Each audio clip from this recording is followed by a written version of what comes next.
बहुत सुंदर, बहुत सुंदर। नमस्कार दोस्तों, मेरा नाम है हिमांशु सरीन और आप सभी का स्वागत करता हूं अपने YouTube channel Himanshu Sareen facts में।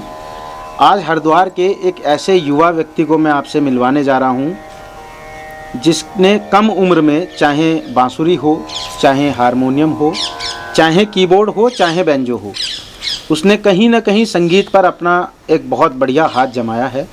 आज मैं आपको मिलवाने जा रहा हूं हरिद्वार भूपतवाला क्षेत्र के हेमंत अग्रवाल जी से। सबसे पहले हेमंत जी, आपका स्वागत है मेरे दर्शकों की तरफ से। धन्यवाद भैया, बहुत बहुत। आज का युवा जो है, जहां कहीं ना कहीं पूरे देश का ही कह लीजिए या किसी भी राज्य का, जिले का कह लीजिए, कहीं ना कहीं जहां एक और अपनी इस युवा अवस्था में नशे की ओर जा रहा है, वहीं हेमंत जी ने अपना एक अलग करियर चुना है, अपना एक अलग रास्ता बनाया है संगीत से जुड़ा हुआ। तो हेमंत जी, इससे पहले कि मैं आपसे कुछ पूछूं, मैं जानना चाहता हूं और आपके माध्यम से मैं अपने दर्शकों को बताना चाहता हूं कि बताइए कि किस तरीके से आपने इस उम्र में जो एक छात्र जीवन है जी, उस छात्र जीवन से संगीत जीवन में आपका किस तरीके से आना हुआ। भैया, हर किसी के जीवन में एक ऐसा क्षण जरूर आता है कि जब व्यक्ति अंदर से पूरा टूट जाता है जी, और उसके पास परेशानियां बहुत होती हैं और उसके पास विकल्प क्या होता है, दो विकल्प होते हैं। एक होता है नशा, दूसरा होता है संगीत जी। तो मैंने नशे की तरफ ना जाते हुए संगीत को अपना रास्ता अपनाया, बिल्कुल, जिससे मैंने ये पाया कि अगर मैं इसके प्रति सजग रहूंगा और इस पे समर्पित रहूंगा तो ये मेरा साथ कहीं ना कहीं ज़रूर देगा। कहीं ना कहीं जैसे जब मैं इस रास्ते पे चला तो मैंने ये पाया कि सरस्वती माँ की मुझ पर कृपा हुई, मैंने संगीत को अपनाया और संगीत ने भी उसी तरह मुझे अपनाया। बहुत सुंदर। यानी कि आप कहना चाह रहे हैं कि कोई जीवन में आपके, वो आपका पर्सनल मैटर है कि क्या रहा हो, कि आपके जीवन में वो क्षण आया जिस समय आप अंदर से टूट गया, आपने अकेला अपने आप को महसूस किया। बिल्कुल बिल्कुल। और उसके बाद आपके पास भी वही दो विकल्प थे जो सबके पास होते हैं, एक नशा और एक संगीत। हाँ। तो आपने संगीत को चुना, नशा को छोड़ करके। तो काफ़ी मुझे लगता है कि ये बहुत ही एक वर्तमान में युवाओं के अंदर एक अगर ये जागृति आ रही है तो बहुत सही आ रही है कि वो नशे को नहीं चुन रहे हैं, संगीत को चुन रहे हैं। संगीत है, उससे यूट्यूब का सफ़र किस तरीके से आपका शुरू हुआ? भैया, दरअसल एक छोटा सा किस्सा बताता हूँ मैं आपको। जब मैंने शुरुआत करी थी आज से 5 साल पहले जी, तो ऐसी मतलब नॉर्मल एक बांसुरी थी पास में और ऐसी बजाना शुरू करा और धीरे धीरे देखा कि इसमें आवाज़ निकल रही है, जी, गाने बज रहे हैं इसमें से, तो और उत्सुकता बढ़ी। आपने प्रयास किए, काफ़ी प्रयास किए, तो धीरे धीरे करके अब हरिद्वार में रहता हूँ तो यहाँ तो पूरा ही लोकल है आपका। हाँ, तो क्या बोलते हैं, इतने कार्यक्रम होते रहते हैं। तो गंगा आरती में जाया करता था, वहाँ बजाता था, कई लोगों को पसंद आने लगा।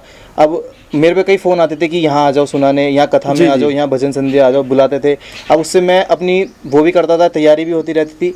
लेकिन अब क्या बोलते हैं ना, अब एक चीज़ को परेशान ये हो रहा था कि अब हर ज़्यादा फ़ोन आने लग गए कि यहाँ आ जाओ, वहाँ आ जाओ, तो अपना कुछ नहीं कर पा रहा था। पढ़ाई से फिर ध्यान हट रहा था, सारा ध्यान इसी पे जाता था, कई दिक्कतें होने लग गई। प्रसिद्ध हो गए थे लेकिन अपने आप को आप कहीं ना कहीं अपने आप समय नहीं दे पा रहा। फिर सोचा कि अब सबके पास जा जाके तो जितना समय वो दूंगा ही, लेकिन अपना यूट्यूब शुरू करता हूँ और वहाँ अपनी वीडियो, यानी कि इस माध्यम से आप अपना लोगों तक पहुँच सकता हूँ। जिनके सामने मैं समक्ष नहीं बैठ सकता तो उनको YouTube के माध्यम से सुना देता हूँ। तो क्या कुछ परेशानी आई होगी आपके बीच में जब आपने सीखना शुरू किया? कैसे वो सिलसिले में जानना चाहूँगा, अपने दर्शकों को बताना चाहूँगा कि किस तरीके से जब आपने ये चीज़ शुरू किया तो क्या क्या परेशानियाँ आपके बीच में आई? सबसे पहली परेशानी तो भैया यही थी कि फूंक नहीं निकल रही जी इसमें जी। और दूसरा था कि सबसे ज़्यादा मैं डिस्टर्ब हुआ था पढ़ाई से, क्योंकि एक हमारे में लाइन में इस बात कहते हैं कि जो संगीत का काम करता है ना, फिर वो कुछ और कर नहीं सकता। अच्छा। और पढ़ाई से तो पूरा ही ध्यान हट गया। आज भी पढ़ रहा हूँ, लेकिन अब वो पढ़ रहा कैसे मुझे पता है। सबसे बड़ा मुझे दुख ये सी बात को होता है कि पढ़ने में मेरा ध्यान नहीं लगा। लेकिन मैं आप अगर गलत ना समझे तो मैं अपनी राय इसमें ज़रूर देना चाहूँगा कि कहीं ना कहीं सरस्वती आपसे अभी भी अलग नहीं हुई हैं। हाँ, अगर वो विद्या के रूप में अगर आपसे थोड़ी सी अलग हुई हैं तो कहीं ना कहीं वाद्य यंत्रों के बीच साथ में जो है आपके साथ आई है। बिल्कुल। तो किस तरीके से आपको परेशानियां आगे की आई? और परेशानियां भैया, फिर स्कूल तो नहीं जा पाता था इतना, और फिर घर वाले भी मतलब परेशान होते थे कि भाई पढ़ नहीं रहा, पढ़ाई छोड़ करके इन सब चीज़ों में जा रहा है। लेकिन मुझे इतना विश्वास है भैया, परेशानियां भले जितनी आई, जब भगवान ने जो दिया है वो कर रहा हूँ। बिल्कुल। और आगे भी इसी से अपना मैं अच्छा खासा पालन पोषण कर सकता। भैया कहीं ना कहीं मेरा ये मानना है कि जब हम किसी चीज़ के प्रति, किसी कार्य के प्रति पूर्ण रूप से समर्पित होते हैं, तो इतना मैं ज़रूर जानता हूँ कि भगवान भी हमें देखते हैं कि हाँ मेरा बच्चा मेहनत कर रहा है। बिल्कुल, बिल्कुल। तो भगवान भी हमें फिर और सफलता उसमें देते हैं। जैसे कि फिलहाल अभी मेरे साथ है कि जब शुरुआत करी तब मैं क्या बजा रहा था, और आज कितना अंतर है बजाने में, ये साक्षात मैं खुद देख पा रहा हूँ। क्योंकि आपने भी अभी ये चीज़ शुरू की है, आपको भी 5-7 साल हुए हैं, एक अच्छा आपको भी अनुभव हो गया है इस चीज़ में।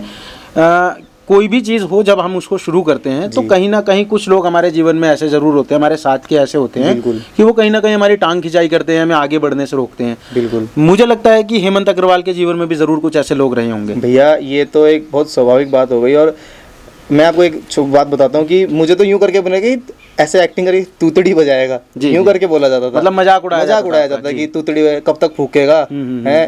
तो अब कोई बात नहीं, लेकिन जब उनका जवाब यही है कि आज मैं जिस तरह, यानी कि आप अपने कर्मों से, अपनी सफलताओं से, कहते हैं ना कि चुप रहिए, आपकी सफलताओं को शोर मचाने दीजिए, वो कुछ आप कहना चाह रहे हैं कि बिल्कुल, कुछ ऐसा हुआ है।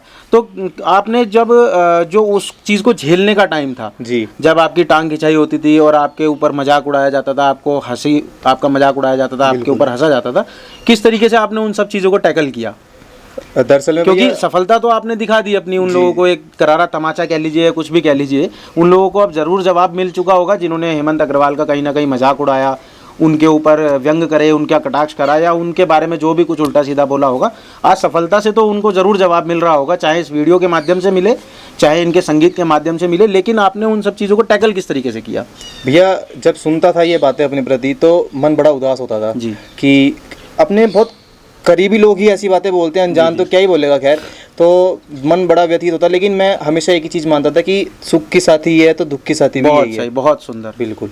तो मैं ये जानना चाहता हूँ कि जिस तरीके से आप इस रास्ते पर आए जी, आपने एक तरीके से कहीं ना कहीं शिक्षा भी अपनी हल्की फुल्की त्याग ही दी है। बिल्कुल। आप इस समय इस जीवन में आ गए, आप संगीत में जुड़ चुके हैं, तो किन लोगों ने आपका साथ दिया, या किन लोगों तो नहीं पूछूंगा, असल में मैं जानना चाहता हूँ आपसे कि वो एक आपका दायरा क्या रहा, कि किसने आपका साथ दिया, कुछ अपना इस जर्नी का भी अपना ज़रूर अनुभव दीजिए। जैसे कि भैया हमको पता है कि पहले गुरु तो हमारे माँ बाप होते हैं जी, दूसरे हमारे फिर शिक्षा गुरु होते हैं जी। तो जब मम्मी पापा से इजाज़त मिल गई थी तो उसके बाद मैंने अपने जो मेरे स्कूल के टीचर थे श्री विनोद कौशिक जी, आपके संगीत के गुरु हैं जो जी, उन्होंने मुझे इसमें बढ़ाया आगे, उनसे मैंने सीखा। फिर वो देखा देखी स्कूल जो मेरा स्कूल था, मेरे स्कूल ने भी मुझे बहुत सपोर्ट किया। कौन सा विद्यालय रहा आपका? भागीरथी विद्यालय हरिपुर में जी जी। तो स्कूल वालों ने बहुत कोऑपरेट मतलब सपोर्ट किया कि भाई स्कूल का बच्चा है तो मेहनत करता है, और स्कूल में अवार्ड जीत रहे हैं हम, इस चक्कर में कहीं इंटर स्कूल कॉम्पिटिशन्स वगैरह में जाते थे, तो मेरे स्कूल का भी बहुत साथ रहा इसमें। यानी कि कहीं ना कहीं आपका जो निकटतम हो रहा है, चाहे आपके माता पिता हों, आपके गुरुजन हों, या आपके स्कूल हों, तो दोस्तों की इसमें आपकी क्या भूमिका रहेगी? क्योंकि दोस्त तो दोनों प्रकार के आपके ज़रूर आपको मिले होंगे, कुछ साथ देने वाले भी मिले होंगे, तो कुछ टांग खींचने वाले भी मिले होंगे।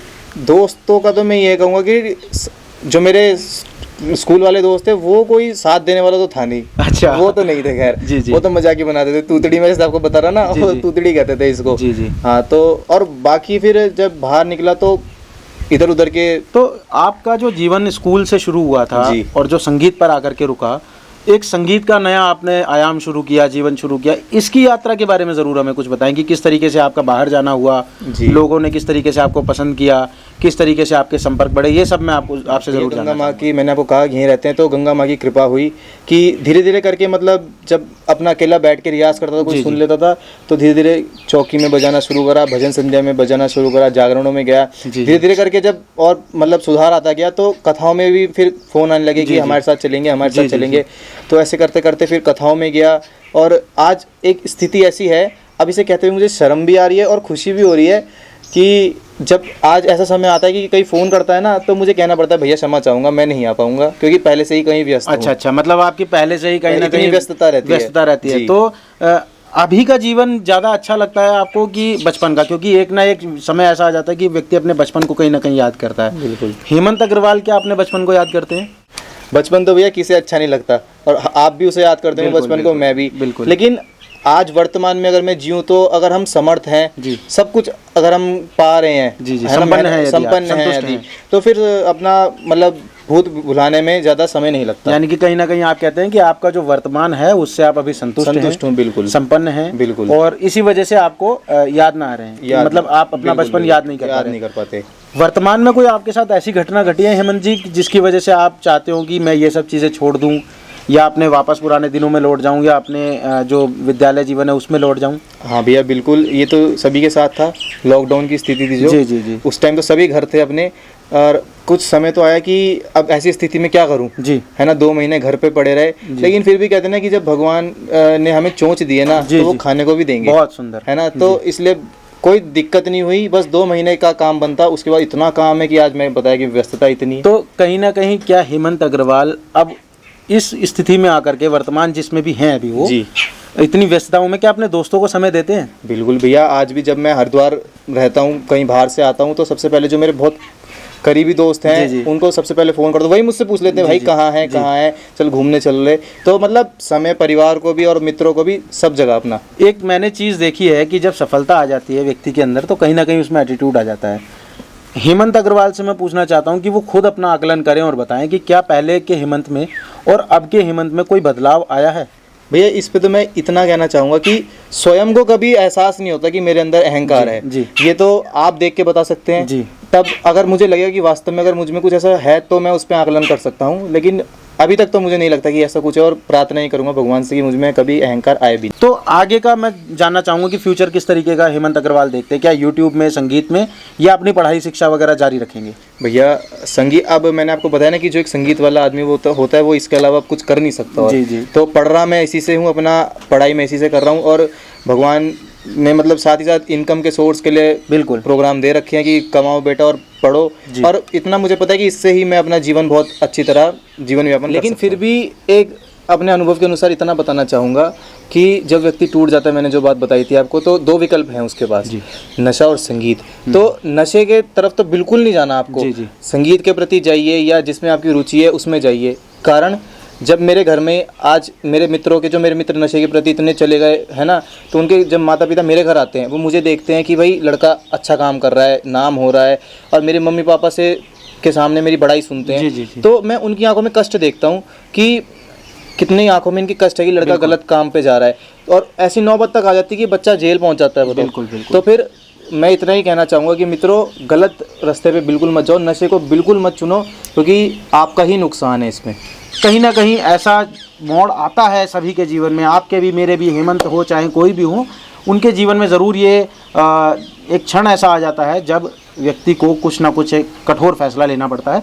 आपके जीवन में भी ज़रूर आएगा, और ज़रूर आप उस समय धैर्य रखिए, विवेकवान रहिए, और कहीं ना कहीं अपनी स्वस्थ बुद्धि का इस्तेमाल करके जो है एक अच्छा रास्ता चुनिए। ये थे हेमंत अग्रवाल, जिन्होंने कम उम्र में काफ़ी सारी उपलब्धियां जो हैं हासिल की हैं। उन्होंने कई सारे अचीवमेंट्स भी अभी तक ले लिए। मैं आप सभी लोगों की तरफ से हेमंत जी से एक ज़रूर रिक्वेस्ट करता हूं कि हेमंत जी प्लीज़ आप एक छोटी सी धुन अगर आप अपनी पसंदीदा जो है हमारे दर्शकों को सुनाएं। या मैं तो स्वयं एक संगीत प्रेमी हूँ, और जैसा आपने कहा कुछ अपने मन का प्रस्तुत जी आपको एक गाना है, भगवान है कहाँ रे तू, जी वो कोशिश करता हूँ बजाने की। जी बिल्कुल, स्वागत है।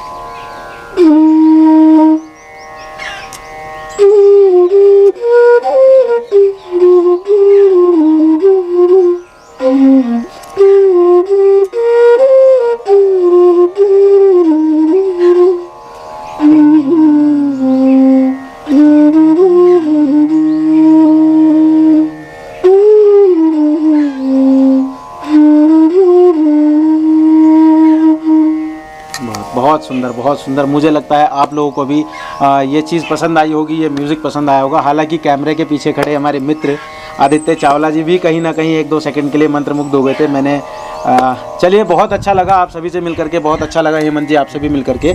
उम्मीद करता हूँ आप अपने जीवन में अपने भविष्य को एक बहुत ही सुनहरा कल दें, धन्यवाद। और जैसा कि अभी हेमंत जी ने कहा कि नशे से दूर रहिए।